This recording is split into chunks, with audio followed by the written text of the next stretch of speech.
Hello everyone, tonight on the program, some businesses record improved financial performance in the first quarter of this year as COVID-19 impact on operations lessens. Also tonight in the bulletin, Union of Industry, Commerce and Finance Workers is asking government to make true position of economy known to employers and employees. To what end? We'll find out. Plus, congestion at Tema tax stamp office as beverage importers queue to get products stamped. We'll take you to the venue where importers warn of passing cost of demurrage to consumers. You're going to incur more charges, or let me say more expenses, and therefore you need to also pass it on to the consumer. That is it. That's Business Live tonight. Details after this break.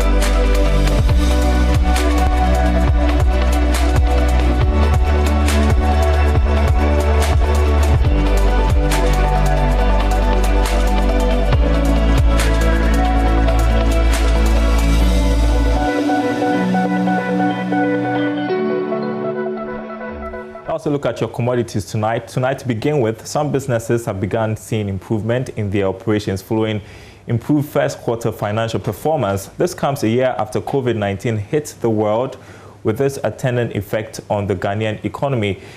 Charles Nixon Yabua has been looking through unaudited financial statements of some of the firms and has more. Generally, the business environment appears to have improved based on the figures cited by Joy Business regarding some listed companies that have released their first quarter financial statement. Clearly, if you look at the revenue or sales and the profit margins, it has been better than last year when COVID ravaged the economy. This time around, it looks like aggregate demand has improved because consumers are purchasing items whilst patronizing services as well. So on the supply side, businesses are doing better. If you look at Guinness Ghana Breweries Limited, for instance, you could see some level of about 22% growth in revenue, which means that there were a lot of businesses done by the beverage company. Profit margin was also better. Ice cream manufacturer Fan Milk also did relatively better, even though its profit margin was the same, basically because of some cost elements in its financial. So on a whole, the banking sector has been good. The banking sector, if we could remember, got some level of relief because government wanted the banks to advance a lot of credit to Ghanaians and businesses to stimulate growth. And if you look at the banks that have issued or released their financials so far, GCB, Car Bank, ADB, it's been outstanding. We want to see some level of loans and advancement to businesses, particularly to stimulate their growth. So if this trend is to continue, government is going to be the biggest beneficiary in the sense that government will be able to mobilize more revenue, i.e. income tax from employees, and the economy is also going to advance or grow rapidly, and that is good because we want to see a lot of job creation in the economy. So overall, it looks better. Economic expansion on the road coming. We are also seeing businesses doing better, the numbers pointing to a better direction, and that is what we want to see going forward. So Ghana is one of the few African countries that appears to be doing better. We have been able to come out of COVID successfully, even though COVID is still lingering around. But generally, you could tell that the business performance had been good. So we are hoping that there will not be any major second wave that will affect us going forward. Joy Business editor there, Charles Nixon Yabua. It will be interesting to know how the companies are going to maintain this performance, seeing that there are still risks when it comes to COVID-19 pandemic. It's something we want to delve into in the coming days. Ahead, we'll have a story also on the impact of COVID-19 on labor and why UNICOF is asking employers to be updated as well as employees on the true state of the economy during this period. But I want to do some tax stories first. It has been 3 years since the introduction of the tax stamp policy, and yet still, importers of beverage products say the tax stamp affixing station at Tema is still inefficient, costing them demurrage and losses running into thousands of cedis. Charles Aite visited the station and reports. What you see now is the tax affixing center of the GRA located at Tema. Now, what is happening here is an exercise to affix the tax stamps on these beverage products. The issue now is that most of the systems here cannot meet the demand of the number of beverages that come in each and every day. The Food and Beverage Authority tells us that in a day, 20 containers of beverages come on the shores of Ghana at the Tema port. But these systems here, which are going very much slow, you can see for yourself how slow the system works in affixing these stamps on these products. This, the Food and Beverage Authority is raising concerns about, because most of their members would have to pay for demurrage, of which they say is increasing the cost of their produce and the cost of doing business in their own field. The Executive Secretary, John Agri, tells me that this poses so much profit threats to the association, the extent to which government, specifically the GRA, must come and act as soon as possible.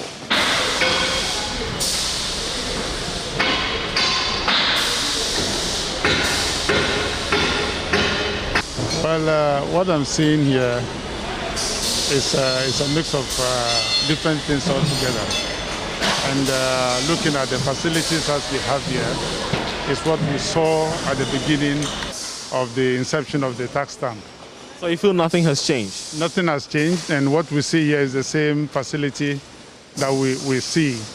And we are told that there is a second facility which is yet to come into the known, but then it's being used to augment what they have here, and then also to whip up the, let me say, the processing of the products. So that is how it is now. So since things haven't changed, definitely it's going to have an impact on demand and supply. How are your members, reacting to this particular static nature of how things are? What you see here, over the period through, the members have complained, especially the importers. Now what we see here is a delay, which is also adding on cost in terms of demurrage, which is no fault of the importers.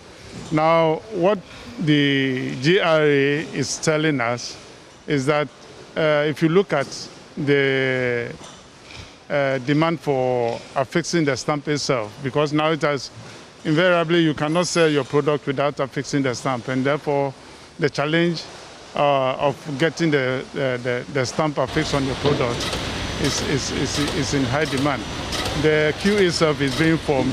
This is because what we see here has been a challenge when they switched on from Authentics, who used to supply or manage the facility, and then to Buck-Press de la Rue. Now, if you look at it, what it means is that the delay has come because the stamp that they are using is facing a lot of challenges. You're going to incur more charges, or let me say more expenses, and therefore you need to also pass it on to the consumer. That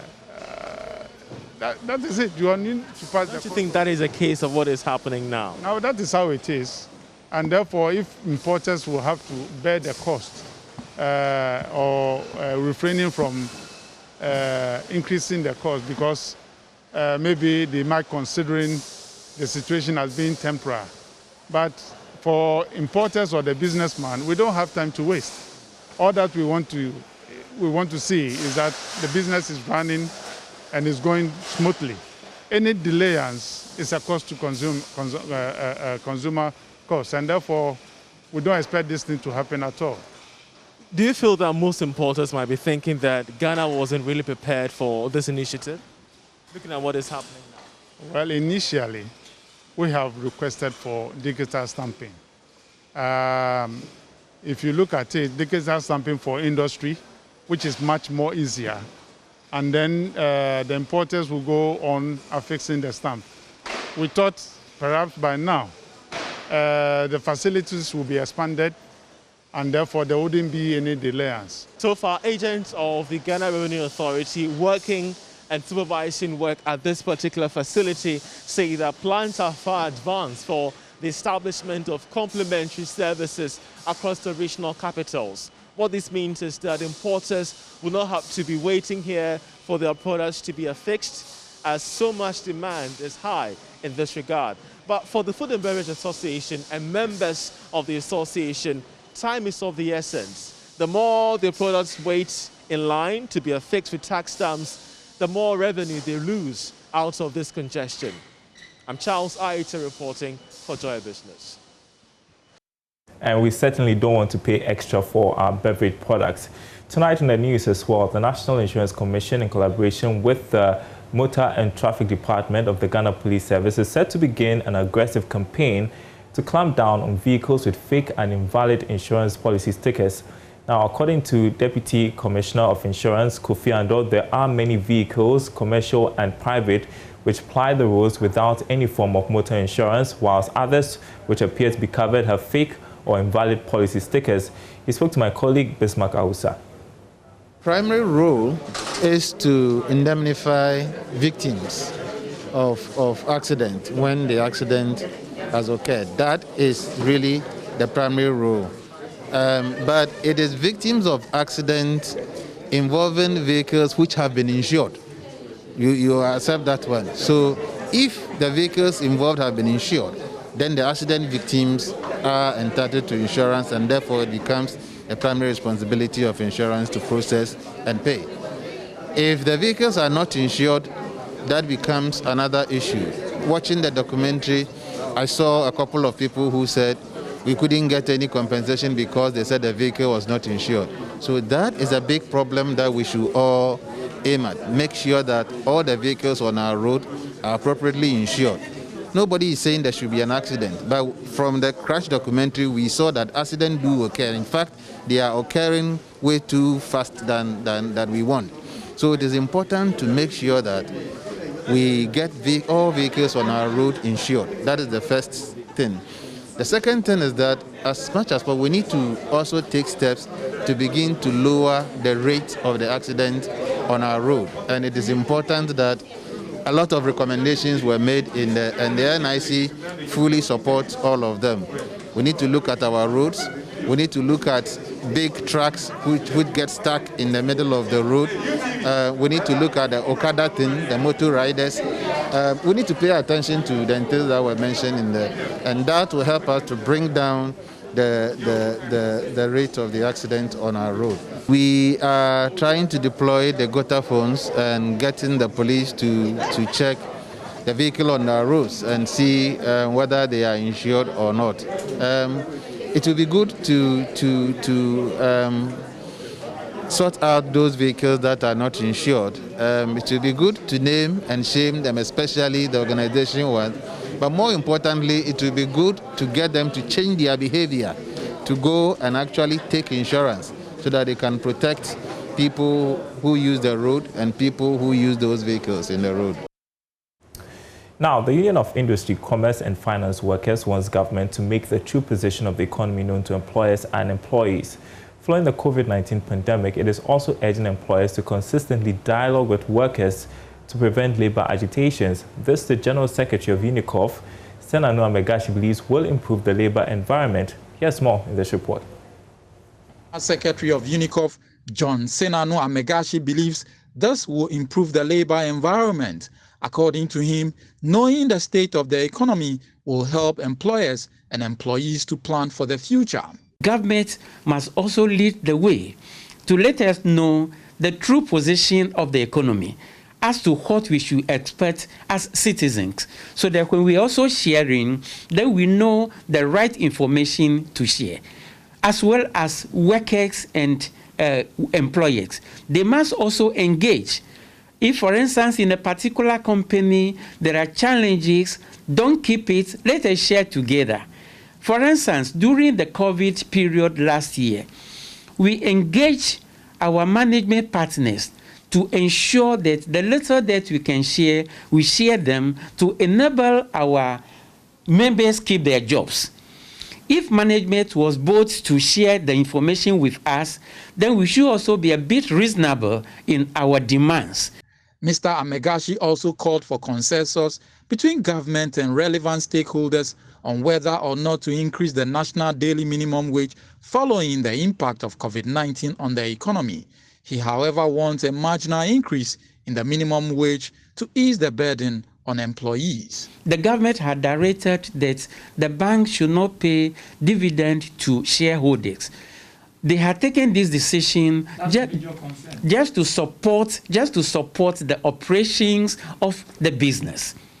Okay, so into the future, if much is gained, much will be given out.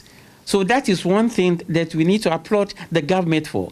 So we expect the employers as well to take advantage of that. So they also support their workers. UNICOF was established in August 2003 and has been a member of the Ghana Trades Union Congress since October 2003. Its membership cuts across finance and manufacturing. You're watching Business Live. There's more to come after this short break. Don't go anywhere.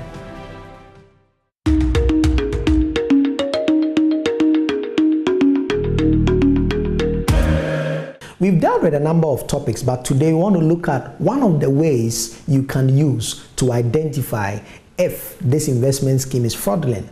Number one is that you should check if it is using a network marketing system to force you to pay and contribute and even bring other people all the time. Number two, check if it is using a commission system for its large sales force, so that the more they are able to bring other people and those other people are able to bring some other people, then they can give them a commission of whatever comes in there. Now, usually pyramid schemes work around this kind of system, and they take funds from earlier investors and then pay very surprising rates that have nothing to do with market averages. And then they will also pay commission to the people who brought them. So the more they bring people, the more they pay. And the more they pay, the more the scheme gets shrinking. And so one of the things you should notice is that in a fraudulent scheme, you are pressured to bring one person or the other. And you are also rewarded to bring another person in either monetary terms or even in interest terms. When you find yourself in anything like that, and you would have applied yourself to all the things we have shared, and it doesn't still point to the direction we are giving you, then please be careful. You'll be getting into a fraudulent scheme.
Well, last week we brought you a story of how pineapple farmers are struggling because of declining demand for their produce, resulting in post-harvest losses. Now, we're delving deeper into the challenges in this report you're about to see as we reflect on the legacy of the first best farmer and pineapple industrialist, D.O.Y. Safo, who passed away recently.